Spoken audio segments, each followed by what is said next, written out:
This question comes up all the time in conversation when some non-furry friend finds out that I am furry. Is furry a fetish? It's kind of the question, isn't it? What defines a group of people? Today, I'm going to share a little bit about my experience in the fandom and what I think about the question.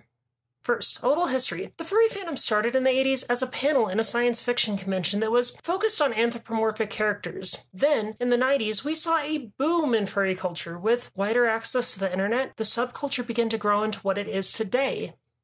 Our first conventions did have an almost brash display of sexuality and artistic expression, but this was ultimately subdued by the conventions themselves. See, conventions are, after all, private events held in semi-public spaces. I have heard so many sides to this argument as to whether or not that was the right thing to do. Personally, I feel like it was, but that's just my opinion. In the 2000s, we saw the birth of a lot of major cons and art sites that are still around to this day. While the 90s grew the fandom, it was the 2000s that really brought us out of the shadows and into the spotlight. Immediately, media descended on this group of people wearing giant animal costumes who were supposedly doing dirty, devious things behind closed doors. We have arrived. I remember watching that awful MTV documentary about furries and just cringing. Wow, that is a hard image to overcome for any group, let alone a bunch of grown men in animal costumes. But we did.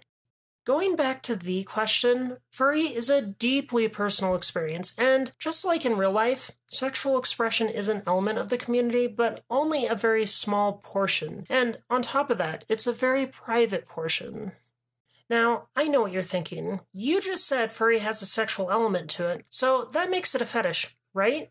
Not necessarily. Furry is more about the experience of the individual within the group. Ask 10 furs, and you will likely get 10 different answers. But the one thing that ties us all together is the celebration of our rich artistic culture through events and conventions.